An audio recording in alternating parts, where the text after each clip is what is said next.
दुआ मोमिन का हथियार है। दुआ वो ताकत है जो नामुमकिन को भी मुमकिन करवा देती है। आज मैं एक ऐसी लड़की की स्टोरी शेयर कर रही हूँ जो शादीशुदा थी, लेकिन उसका शौहर किसी और लड़की की मोहब्बत में मुब्तला था। वो बतलाती है कि शादी के 2 साल तक सब कुछ सही था। हमारी जिंदगी बहुत हंसी खुशी से चल रही थी। मेरे शौहर मुझसे बहुत मोहब्बत करते। हमारी एक बेटी भी थी।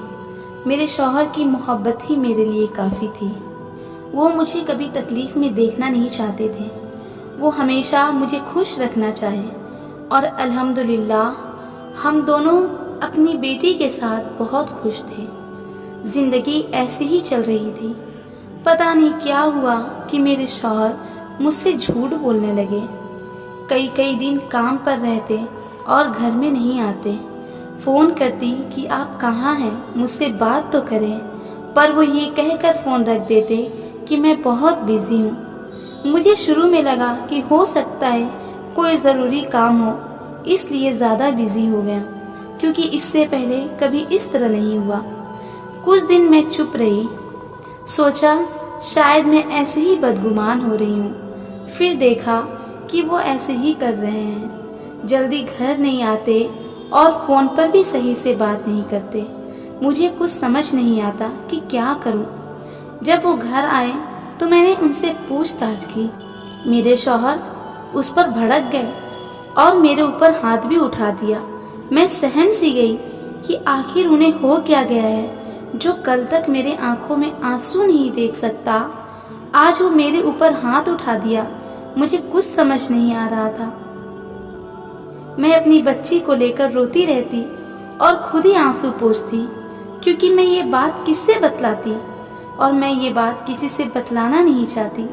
मैं अल्लाह से दुआ करती रहती और मैंने सुना था कि तहज्जुद में अल्लाह से जो मांगो वो मिलता है। मैं हर रात को उठती और नमाज पढ़कर अल्लाह से दुआ करती और कहती, ऐ अल्लाह पाक, मैं किस तकलीफ़ में हूँ ये तू जानता है। तुझे पता है कि मेरा शौहर कैसे ऐसे हो गया। ऐ अल्लाह मेरी मदद फरमा, तेरे सिवा मेरा कोई नहीं। अगले दिन मेरी एक साथी जो करीब घर में रहती थी वो मुझसे मिलने आई। मुझसे हाल पूछा। मैंने कहा सब ठीक है। उसने मुझसे एक अजीब बात बोली कि तुम्हारे घर कोई मेहमान आया है क्या? मैंने तुम्हारे शौहर को एक औरत के साथ मार्केट में कई बार देखा है, उसे शॉपिंग करवा रहे थे। इतना सुनना था कि मैं बदहवास हो गई। मेरे आंखों से आंसू गिरने लगे। उसने पूछा क्या हुआ?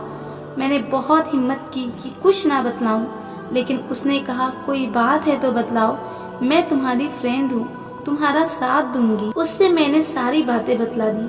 उसने कहा घबराओ नहीं, मैंने उस औरत को देखा है और मैं अक्सर उस औरत को उसी मार्केट में देखती हूँ। तुम परेशान ना हो, दुआ करो, अल्लाह से मांगो, घबराओ नहीं, अल्लाह सब कुछ देने वाला है। जब मेरे शौहर घर आए और वो कहने लगे कि मैं थोड़ी देर के लिए ऑफिस से आया हूँ, अभी काम पर चला जाऊँगा, मुझे बहुत काम है। मुझे शक हुआ कि अभी काम कर कर आए, फिर इनको काम पर जाना है। मैं कुछ नहीं बोली, चुप रही। उसके बाद वो चले गए तो मैंने अपनी सहेली को बुलाया और जल्दी से उनके पीछे गई कि वो कहाँ जाते हैं। मैंने देखा कि मेरे शौहर किसी और शादीशुदा लड़की के साथ थे और उसे शॉपिंग करवा रहे थे। मेरे होश उड़ गए। मैं हिम्मत करके उनके सामने गई और बोली यही ज़रूरी काम था, और रोने लगी। फिर वहाँ से वापस आई। उसके बाद मैंने अपने शौहर से कोई पूछताछ नहीं की और ना कोई शिकवा किया, बल्कि अब मैं सिर्फ अल्लाह के सामने रोती कि ऐ अल्लाह, मेरे दर्द को सिर्फ तू जानता है और कोई नहीं। ऐ अल्लाह, मेरा कोई सहारा नहीं, मेरी मदद फरमा। हर रोज़ रात को उठती और नमाज पढ़कर दुआ करती। मैं अपने शौहर से कुछ भी नहीं कहती, बस अपने रब से दुआ करती और अपनी ज़िंदगी ऐसे ही गुजार रही थी। अचानक से एक दिन मेरे फ़ोन पर एक घंटी बजी। पता चला کہ مجھے ہاسپٹل جانا ہے۔ میرے شوہر کا ایکسیڈنٹ ہو گیا تھا۔ میں جلدی سے وہاں گئی۔ جب انہوں نے مجھے دیکھا تو میرا ہاتھ پکڑ کر رونے لگے، کہنے لگے کہ مجھے معاف کر دو، تمہارے دل دکھانے کی سزا مجھے مل گئی، تمہاری خاموش آنسوؤں کی بد دعا لگ گئی، پلیز مجھے معاف کر دو، آئندہ کبھی ایسا نہیں کروں گا۔ پتہ نہیں مجھے کیا ہو گیا تھا کہ میں اتنی بڑی غلطی کر دیا۔ میں تمہارے ساتھ رہنا چاہتا ہوں اور تمہیں جتنی تکلیف دی، جتنے زخم دیے، ان سب زخموں پر مرہم لگانا چاہتا ہوں۔ بس مجھے ایک بار اور موقع دے دو۔ میں نے اپنے شوہر کو معاف کر دیا، پر اس کے بعد میں فوراً اپنے رب کے دربار میں گئی اور اس کا شکریہ ادا کیا جس نے مجھے میرا شوہر لوٹا دیا۔ میرے شوہر ہاسپٹل سے گھر آئے، پھر کچھ دنوں کے بعد وہ اچھے ہو گئے اور کام پر جانے لگے، لیکن آج میرے شوہر مجھ سے پہلے سے بھی زیادہ محبت کرتے ہیں۔